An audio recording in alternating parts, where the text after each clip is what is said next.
Because it's true. His law firm, Court and Associates, represented Stanford for many years. He saw nothing. Up to now. Up to now. Being retained. 25,000 years ago. It's all hunky-dory, Madam Speaker. Now all of a sudden, out of blue, beautiful skies, we have this mad rush to cooperate with the US authorities by doing, Madam Speaker, what not even the US authorities themselves are prepared to do at this stage. That is the point. They are doing what not even the United States authorities are prepared to do at this stage. I'm not saying later down, but let the due process take place. If he's convicted, so be it. If there are criminal charges against him, so be it. But let due process take place. The civilized world, Madam Speaker, prides itself on the principle of innocent until proven guilty. At least in our jurisdiction, in our common law, which is 1,000 years old of jurisprudence. And he knows that. Criminal. But the parliament of this country, Madam Speaker, of Antigua and Barbuda, the highest decision-making body in the land, is being asked today to strip Stanford of his assets and forget about Stanford, because it could be you, it could be me, it could be you, it could be them. It's irrelevant that it's all in Stanford.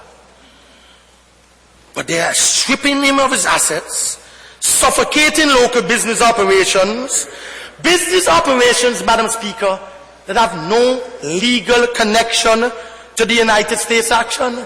None.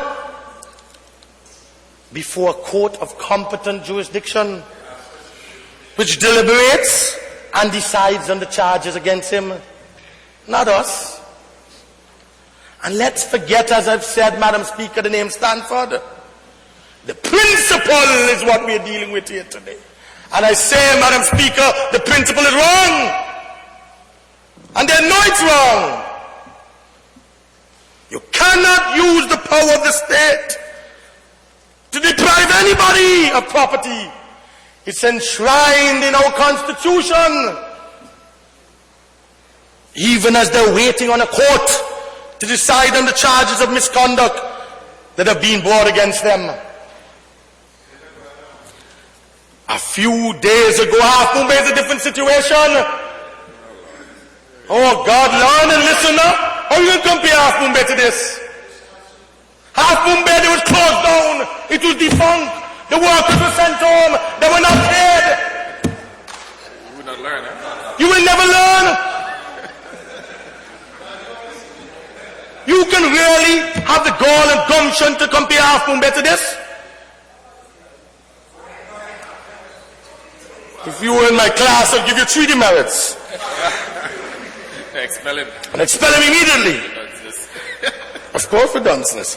Madam Speaker, a few days ago, Prime Minister Winston Baldwin Spencer, he told the New York Times, and I'm going to quote it, he told the New York Times, Antigua leader vows cooperation with U.S. investigation of its banks.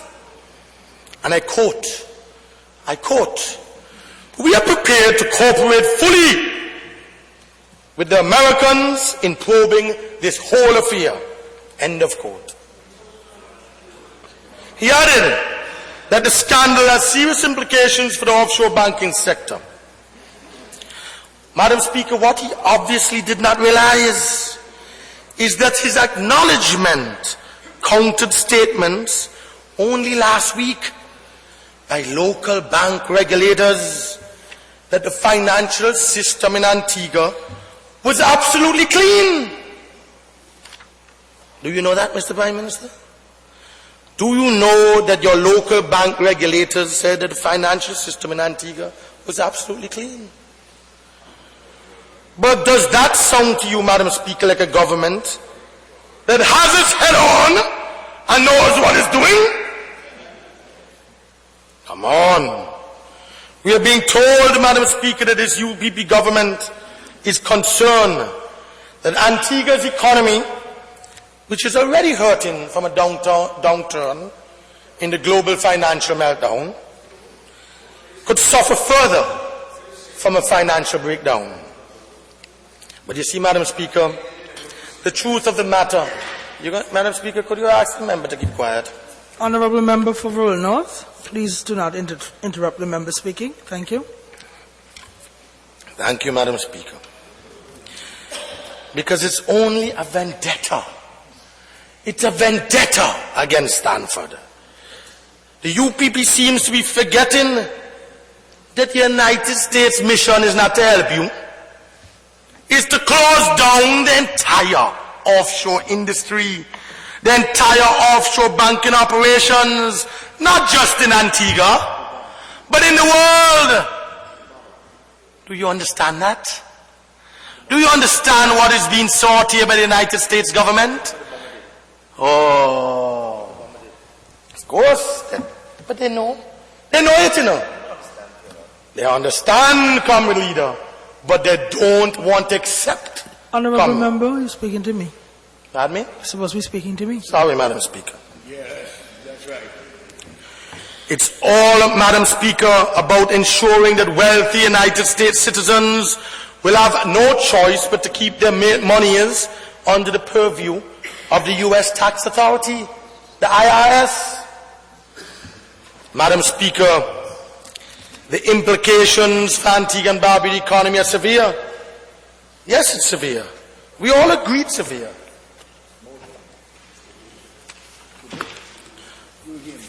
But as usual, Madam Speaker,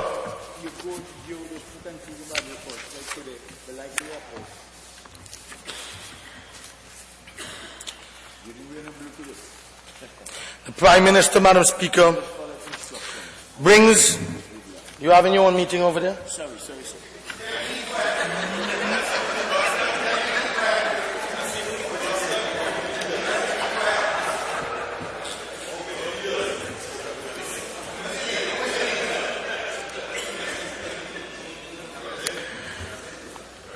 The implications, Madam Speaker, are severe.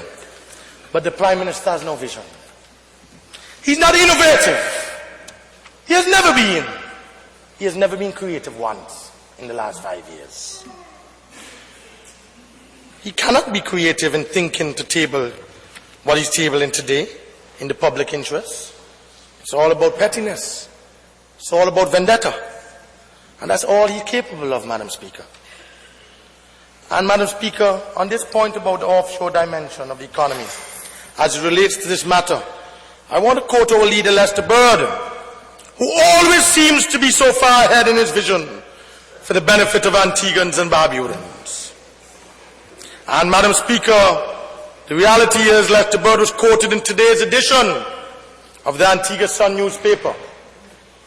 And I quote, "I see the government is seeking to use this SEC investigation as an opportunity to take back all the land from Mr. Stanford. I want to be sure that in the process of doing that, they don't throw out the baby with the bathwater." He continues to tell you what it means. He continues, Mr. Prime Minister, to tell you what it means. And I quote, "The SEC is totally opposed to the offshore financial services offered by the country, and in that vein would do anything to bring it to the ground." Would do anything to bring it to the ground.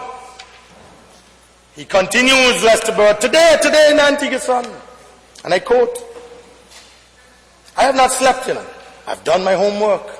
Burning the midnight oil, this is one of the most important days in the history of this country."